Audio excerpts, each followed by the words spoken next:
हाय बच्चों, मैं हूं परितोष पवन और स्वागत करता हूं तुम्हारा मेरे YouTube चैनल वाउसर पे। तो आज मैं अपने वीडियो सीरीज का अगला वीडियो लेकर के आया हूं। आज हम लोग सीखेंगे एक्सपोनेंट के बारे में। तो फटाफट मेरे चैनल को लाइक कर दो, सब्सक्राइब कर दो और अपने फ्रेंड से शेयर कर दो। ठीक है, बेल आइकन दबाना भूलना मत ताकि तुम्हें नोटिफिकेशन मिलता रहे। तो शुरू करते हैं आज का वीडियो।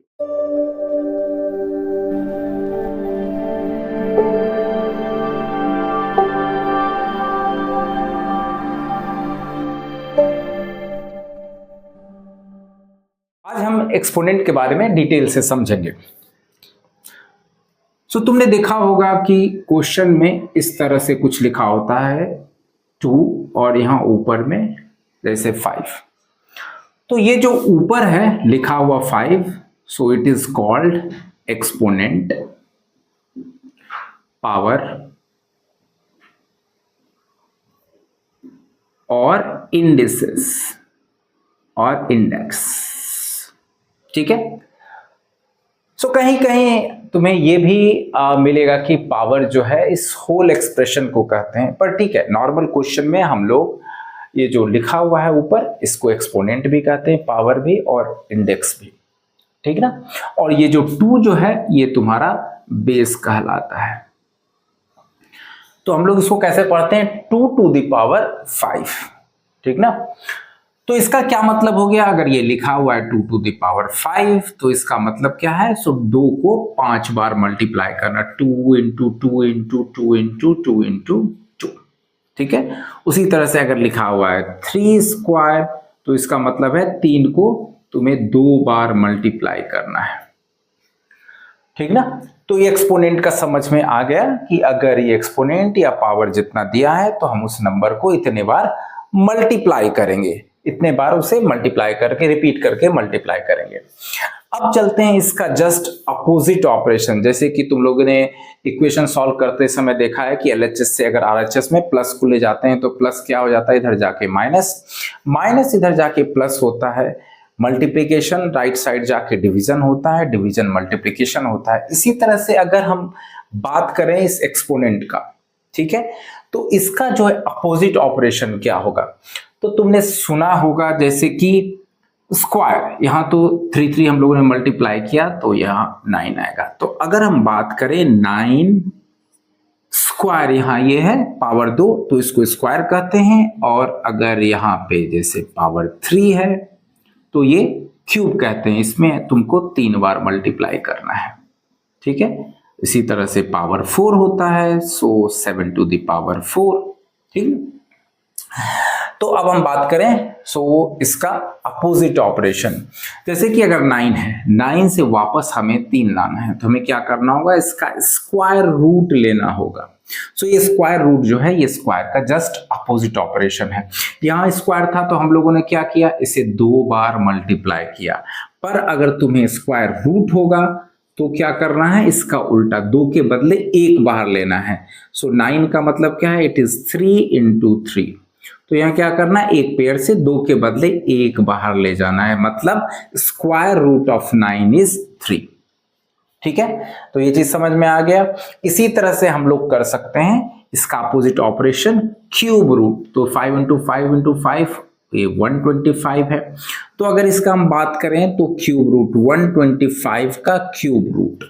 अब क्यूब रूट कैसे लिखते हैं, तो 3 यहां अंदर लिखते हैं, छोटा सा 3 यहां रूट के अंदर लिखते हैं। ठीक है, तो इसे इस तरह से मत लिखना, 3 और ये रूट यहां, तो ये और ये दोनों बिल्कुल डिफरेंट है।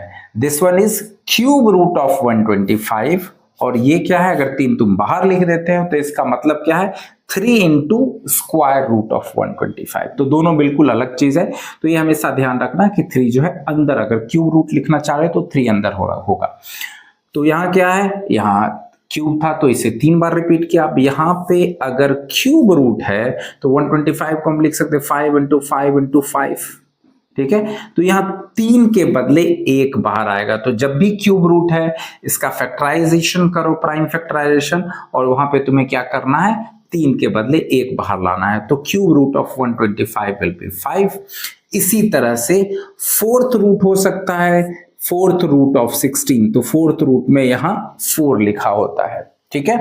तो 16 में हमको पता है कि it is 2 into 2 into 2 into 2 into 2 4 times.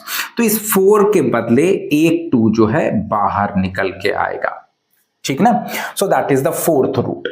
तो ये हम लोगों ने समझ लिया कि स्क्वायर, क्यूब और पावर 4 का अपोजिट ऑपरेशन क्या है, स्क्वायर रूट। अच्छा, अब यहाँ 3 है 4 है, ठीक है, तो 3 के बदले 1 निकाल रहे हैं, यहाँ 4 है तो 4 के बदले 1 निकाल रहे हैं। इस हिसाब से यहाँ 2 होना चाहिए क्योंकि 2 के बदले 1 निकाल रहे हैं, तो होता तो 2 ही है, लेकिन हम उसको लिखते नहीं है, ठीक है। अगर कुछ नहीं लिखा है तो समझ लो स्क्वायर रूट है, नहीं तो उसके बाद क्यूब रूट, फोर्थ रूट में हम लोग 3 4 इस तरह से 5 इस तरह से मेंशन करते हैं, ठीक है। तो आशा करता हूं ये कॉन्सेप्ट तुम्हें समझ में आ गया होगा। अब इसी स्क्वायर रूट को अगर हम एक्सपोनेंशियल फॉर्म में लिखना चाहें या क्यूब रूट को एक्सपोनेंशियल फॉर्म में लिखना चाहें तो क्या हम लिखेंगे, जैसे कि यहाँ 9 का स्क्वायर रूट है, सो स्क्वायर रूट के बदले, इस रूट साइन के बदले हम लोग इस पे पावर 1/2 देते हैं। 2 का पावर था मतलब 2 बार मल्टीप्लाई किया, अगर 1/2 है तो 2 के बदले 1 बाहर आएगा, अपोजिट ऑपरेशन। सो स्क्वायर का अपोजिट ऑपरेशन 1/2 करना है, इसका मतलब क्या 1/2, it means square root of 9। उसी तरह से 125 का अगर क्यूब रूट लिखना हो एक्सपोनेंट फॉर्म में, so that will be 1 power will B 1/3, ठीक है, 125 टू द पावर 1/3। और यहां पे अगर फोर्थ रूट लिखना है तो 16 का पावर 1/3। तो अब समझ में आ गया कि अगर फ्रैक्शन में पावर हो तो इसका क्या मतलब है, इसका मतलब है या तो स्क्वायर रूट होगा, अगर 1/2 है तो 1/3 है तो इसका मतलब क्यूब रूट होगा, ठीक है, 1/4 है तो फोर्थ रूट होगा, 1/5 है तो फिफ्थ रूट होगा, ठीक है ना। तो इस तरह से हम लोगों को समझ में आ गया कि अगर नंबर है पावर तुम्हारा जैसा होल नंबर है, होल नंबर में भी अभी जीरो की बात नहीं किया है, जीरो की बात करेंगे अगर पावर 0 हो तो बाकी अगर नंबर है तो क्या करना है, अगर फ्रैक्शन में है तो हमें क्या करना है, ठीक है। तो अब बात करते अगर पावर 0 में हो तो क्या करना है। So if it is 5 to the power 0, अगर किसी भी नंबर पे पावर 0 है तो इसका वैल्यू हमेशा 1 होता है, ठीक है, एक्सेप्ट 0, अगर 0 पे पावर 0 हो तो दिस वैल्यू इज अनडिफाइंड, ठीक है, ये अनडिफाइंड है, अब इसको हम डिफाइन नहीं कर सकते, ठीक ना। तो 0 को छोड़कर कोई भी नंबर हो अगर उस पे पावर 0 हम देते हैं, लाइक बड़ा से बड़ा number 10098 to the power 0, so it will be 1। और नंबर ही नहीं, अगर वेरिएबल x है, y है, z है, a है, किसी पे भी अगर पावर 0 होता है so this will be equal to 1। तो हम लोगों ने सीख लिया, सो इस होल नंबर का अगर पावर होल नंबर में हो या फिर फ्रैक्शन हो तो उसको हम लोग कैसे डील करते हैं, कैसे सॉल्व करते हैं, ठीक ना। तो अब चलते हैं, ये बेसिक्स आशा करता हूं तुम्हें अच्छे तरीके से समझ में आ गया होगा। अब चलते हैं हम लोग नेगेटिव फ्रैक्शन, जो थोड़ी देर बाद बात करेंगे, तो पहले हम लोग रूल से स्टार्ट करते हैं। एक्सपोनेंट में क्या क्या रूल है, क्या क्या रूल हम लोगों को फॉलो करना है, ठीक है। तो सबसे पहला जो एक्सपोनेंट का रूल है, अगर इसका दोनों का बेस अगर सेम हो तो तुम्हारा पावर क्या है, ऐड हो जाता है। So like if you want to write a to the power m और उसके बीच में मल्टीप्लिकेशन साइन हो a to the power n, तो यहाँ क्या है, दोनों का बेस जो है सेम है और दोनों का पावर डिफरेंट है, बीच में मल्टीप्लाई साइन है, तो यहाँ क्या हो जाता है, बेस तो सेम ही रहेगा, पावर जो है दोनों जुड़ जाता है, it will be added। अब इसे एक एग्जांपल से समझते हैं। if it is like 2 to the power 3 into 2 to the power 4, सो ये क्या हो जाएगा, 2 to the power 3 plus 4। एक और एग्जांपल से इसे समझ लेते हैं, ये अगर इस फॉर्म में है 2/3 to the power 4 into, बीच में मल्टीप्लाई साइन होना जरूरी है, 2/3 to the power 2, तो ये क्या हो जाएगा 2/3 to the power, दोनों का बेस सेम है 2/3, so power will be added 4 plus 2, so that is 2/3 to the power 6, ठीक है। तो ये चीज अच्छे तरीके से तुम्हें समझ में आ गया हो कि अगर बेस सेम है तो पावर तुम्हारा ऐड हो जाएगा, बीच में मल्टीप्लाई साइन होना चाहिए, बेस सेम है बीच में मल्टीप्लाई साइन है तो पावर विल बी एडेड, ठीक है। इसका जस्ट अपोजिट अगर हम ये देखें कि बेस सेम हो और यहाँ डिवीजन का साइन हो, मल्टीप्लाई के बदले डिवीजन का साइन हो, तो क्या होगा? ऑब्वियसली जब यहाँ मल्टीप्लाई था तो ये प्लस हुआ, अगर डिवाइड है तो यहाँ क्या हो जाएगा? Minus, it will be subtracted. ठीक है, तो इसे एग्जांपल से भी हम लोग समझ लें, या फिर एक इसका और फॉर्म हो सकता है डिवीजन का कि अगर ये इस फॉर्म में लिखा हो या फिर ये इस फॉर्म में लिखा हो a to the power m, divide means division means divided a to the power n, तो तब भी ये जो है यहाँ m to the power ये ऊपर जाके माइनस हो जाएगा। तो ठीक ना, यहाँ साइन हम लोग बदल देते हैं, यहाँ अगर डिवीजन है तो यहाँ क्या हो जाएगा? माइनस। उसी तरह से अगर यहां डिवीजन है, ठीक है, डिवीजन है तो यहां क्या हो जाएगा? माइनस, ठीक ना। और यहां क्या? 4 माइनस 2 दैट इज 2, यहां क्या हो जाएगा? 2 to the power माइनस 1। अब इसकी माइनस का क्या इसमें वैल्यू है, कैसे माइनस को डील करना है, ये अभी हम लोग अब समझेंगे। ठीक ना। तो अगर इस फॉर्म को देख रहे हो, इस फॉर्म से भी हमें ये वैल्यू आएगा या इस फॉर्म से भी ये वैल्यू आएगा। तो अगर इस दोनों को हम कंपेयर करते हैं तो हम क्या देख रहे हैं? यहाँ तो ये सेम है, ठीक है, और यहाँ जो a to the power n था ये ऊपर जाकर के माइनस हो गया, ठीक ना। तो अगर हम इसको इस तरह से करें a to the power m और इसको ऊपर ले गया और इसका पावर माइनस कर दिया, ठीक ना, और अभी बेस सेम है तो पावर क्या होगा? ऐड होगा लेकिन माइनस साइन के साथ, तो ये क्या हो रहा है? a to the power m minus n। तो हमें क्या आ रहा है? सेम वैल्यू आ रहा है। इसका ये क्या मतलब है कि डिनोमिनेटर से अगर किसी चीज को हम लोगों ने न्यूमरेटर में लिया तो इसका साइन चेंज हो गया यहाँ पर। अब ये भी एक रूल है कि अगर किसी वैल्यू को, किसी एक्सप्रेशन को न्यूमरेटर से डिनोमिनेटर में ले जाए या डिनोमिनेटर से न्यूमरेटर में ले जाए तो इसका जो पावर का साइन, बेस का साइन है, बहुत बार स्टूडेंट कंफ्यूज होकर के बेस का साइन चेंज कर देते हैं। तो बेस का साइन नहीं चेंज करना है, इसके पावर का साइन चेंज करना है। अभी एग्जांपल लेते हैं, जैसे 2 to the power 5, अब इसको हमको डिनोमिनेटर में ले जाना है, ठीक है, तो हमको पता है यहाँ 1 है, ठीक है, अगर डिनोमिनेटर में ले जा रहे हैं सो 1 ऊपर आ गया, इसे 2 to the power माइनस 5, ठीक है, ऐसे लिख सकते हैं। हम लोगों ने क्या किया? पावर का साइन चेंज कर दिया। इसी तरह से अगर कोई चीज न्यूमरेटर को डिनोमिनेटर में ले गया तब भी साइन चेंज हुआ। अगर डिनोमिनेटर में कुछ है लाइक 3 to the power 4 और माइनस 4, अगर इसको हम न्यूमरेटर में हमको ले जाना है तो ये क्या हो जाएगा? 3 to the power 4, ठीक है। और एग्जाम्पल लेते हैं, अगर कुछ आपका ऐसा है 2/3 to the power 4, और ऐसा करते पहले इसको अलग अलग लेते हैं, 2 to the power 4, 3 to the power 3। अब क्या करना है? न्यूमरेटर को डिनोमिनेटर में ले जाना है और डिनोमिनेटर को न्यूमरेटर में ले जाना है, जैसे 3 to the power 3 और 3 क्यूब। तो अगर इसको ऊपर ले जाते हैं तो 3 to the power 3 है, तो ये क्या हो जाएगा? 3 to the power माइनस 3, ठीक है, डिनोमिनेटर को न्यूमरेटर में लेगा, इसका साइन चेंज। या फिर अगर इसको नीचे ले जाते हैं 2 to the power, ये क्या हो जाएगा? -4। या अगर कुछ इस तरह से है 2/5 to the power 3, इसका मतलब क्या है? ये पावर जो 3 है 2 पर भी है और 5 पर भी है, ठीक है। तो अगर दोनों को आपस में ही उलट दें, अगर इसको हम लिख दें 5/2, तो ये क्या हो जाएगा? ये पावर -3 हो जाएगा। तो फाइनली हम लोगों ने क्या सीखा कि न्यूमरेटर डिनोमिनेटर को आपस में भी बदल करके ओवरऑल पावर को भी माइनस कर देते हैं। ये काफी इंपॉर्टेंट है, सो तुम्हारा क्वेश्चन में सॉल्व करने में ये बहुत यूजफुल होगा, ठीक है। तो आशा करता हूं ये सारा कॉन्सेप्ट जो है तुमको अच्छे तरीके से समझ में आ गया होगा, ठीक है।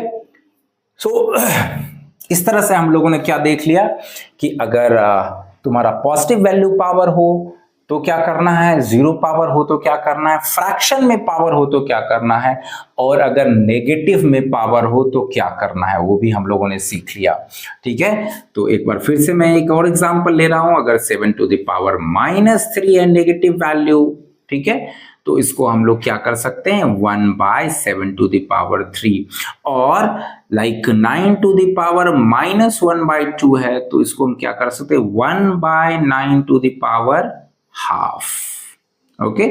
और हाफ तो तुमको बता दिया है कि हाफ, अगर 9 पे पावर हाफ है इसका मतलब क्या है, ये √9 होगा। ठीक है, तो आशा करता हूं ये सारा कॉन्सेप्ट जो है तुम्हें अच्छे तरीके से समझ में आ गया होगा। तो हम लोगों ने ये रूल सीख लिया कि अगर बेस सेम हो तो पावर तुम्हारा बीच में मल्टीप्लाई साइन हो तो पावर ऐड होता है, और अगर डिवाइड हो तो तुम्हारा क्या हो जाता है, पावर दोनों सब्ट्रैक्ट हो जाता है। ठीक है, और हम लोगों ने इसके बाद सीखा कि अगर न्यूमरेटर और डिनोमिनेटर को एक्सचेंज करते हैं तो उसके पावर का साइन, बेस का साइन नहीं, पावर का साइन चेंज हो जाता है। अगर ये प्लस है तो वो माइनस हो जाता है, अगर माइनस है तो प्लस हो जाता है। अब हम सीखेंगे इसका अगला रूल, नेक्स्ट रूल। ठीक है, तो नेक्स्ट रूल तुम्हारा क्या है, इसमें पावर पे पावर। ठीक है, अगर पावर पे पावर है तो उसे कैसे डील करना है। सो अगर ऐसा लिखा हुआ है 2 to the power 5 whole to the power 3। ठीक है, तो इसमें क्या होता है, पावर पे पावर अगर है तो ये मल्टीप्लाई हो जाता है, it will B 2 to the power 5 3 15। और अगर वेरिएबल टर्म्स में हम लिखना चाहें तो it is a to the power m whole to the power n। सो ये क्या हो जाएगा, a to the power m into n। ठीक है, एक एग्जांपल लिया, एक और एग्जांपल ले लेते हैं, like 2/3 to the power 2 to the power 3। एक और पावर ले लेते हैं, तो इसको मैं करता हूं मिडिल ब्रैकेट में डाल दे, कन्वर्ट कर दिया। एक और पावर ले लेते हैं, ठीक है, 4। सो इस केस में क्या करना है, बेस तो हमारा वही रहेगा 2/3, और इसका सारा पावर जो है मल्टीप्लाई हो जाए, 3 2 6, 6 4 24। ठीक है, तो पावर पे पावर जो होता है 1 2 3 4 पावर रहे तो सब आपस में मल्टीप्लाई हो जाएगा, तो वैल्यू तुम्हारा जो है फाइनली जो प्रोडक्ट है वो तुम्हारा वैल्यू आ जाएगा। तो आशा करता हूं ये भी तुम्हें अच्छे तरीके से समझ में आ गया हो कि अगर पावर पे पावर ले तो पावर तुम्हारा क्या होगा, मल्टीप्लाई हो जाएगा। अब एक कॉन्सेप्ट और है, अगर इसी चीज को अगर मैंने ऐसा लिख दिया 2 to the power, हाँ तो अभी ब्रैकेट नहीं डालते हैं, ऐसा करते हैं 2 to the power 3 to the power 4। तो वीडियो को पॉज करो और 1 मिनट में बताओ कि इसका आंसर क्या होगा। ठीक है, तो एक्चुअली इसमें क्या होगा, इसमें हम लोग पावर पे मल्टीप्लाई नहीं करेंगे, यहां थोड़ा डिफरेंट है। तो अगर पहले अगर यहां ब्रैकेट होता और उस पर पावर 4 होता तो पावर मल्टीप्लाई किए, यहां जब ब्रैकेट नहीं है तो इसका मतलब पहले हमको इसको प्रोसेस करना होगा 3 to the power 4। So 3 to the power 4 हमको पता है, it is 81। So 3 to the power 4 हमको पता है इट इज 81। सो ये क्या हो जाएगा, 2 to the power 81। अगर ऐसा होता ब्रैकेट में लिखा हुआ, so 2 to the power 3 to the power 4, so this is equal to 2 to the power 12। लेकिन अगर यही ब्रैकेट नहीं है, ठीक है, तो ये हो जाएगा 2 to the power 81। तो आशा करता हूं ये भी चीज अच्छे तरीके से तुम्हें समझ में आ गया होगा। ठीक है, तो तुम्हें वीडियो कैसा लग रहा है जरूर कमेंट बॉक्स में बताना। अब चलते हैं अगले कॉन्सेप्ट की ओर। सो तुम्हारा अगर एक्सपोनेंट में अभी तक तो हम लोगों ने देखा कि बेस सेम है तो पावर मल्टीप्लाई साइन है तो पावर ऐड हुआ, डिवाइड था तो पावर सब्ट्रैक्ट हुआ। ठीक है, और इस केस में हम लोगों ने देखा पावर पे पावर है तो मल्टीप्लाई हुआ। लेकिन अगर बेस डिफरेंट हो और पावर कॉमन हो, so something like if it is a base is different, a to the power m into b to the power m, power दोनों का सेम है तो ये क्या हो जाएगा, a into b to the power m। ठीक है, अब इसे एग्जांपल से समझते हैं। सो अगर यहां 2 to the power 3 है इंटू 3 to the power 3 है, तो यहाँ क्या है, बेस दोनों डिफरेंट है और पावर तुम्हारा क्या है, पावर दोनों का सेम है। तो इसे हम लोग ऐसा एक साथ लिख सकते हैं 2 into 3 to the power 3 और 6 to the power 3। ठीक है, तो ये हमेशा ध्यान रखना कि अगर बेस डिफरेंट हो तो पावर हम लोग कॉमन ले सकते हैं। ठीक है, ब्रैकेट में लेकर के। अब ये अपोजिट भी काम करता है। तो बहुत कई बार क्वेश्चन में इस फॉर्म में होता है। तो जैसे कि 10 to the power 5 है तो हम इसको ऐसे उल्टा भी लिख सकते हैं। 10 को हम लिख सकते हैं 2 into 5 to the power 5, so that will be equal to 2 to the power 5 into 5 to the power 5। ठीक है, तो ये भी काफी जगह क्वेश्चन में काम आता है। ठीक है, तो आशा करता हूं ये सारे चीज तुमको अच्छे तरीके से समझ में आ गया होगा। तो इसके साथ तुम्हारा जो थ्योरी है एक्सपोनेंट का वो कंप्लीट हो गया। अब इसी पे मैं अगला वीडियो लेकर के आऊंगा और उसमें हम लोग प्रैक्टिस क्वेश्चन डिस्कस करेंगे। तो तुम्हें ये वीडियो कैसा लगा कमेंट बॉक्स में जरूर डालना और वीडियो को लाइक कर देना, सब्सक्राइब कर देना, अपने फ्रेंड से जरूर शेयर करना और बेल आइकन दबा देना ताकि तुमको ऐसे इंफॉर्मेटिव वीडियो का नोटिफिकेशन मिलता रहे। तब तक के लिए बाय बाय।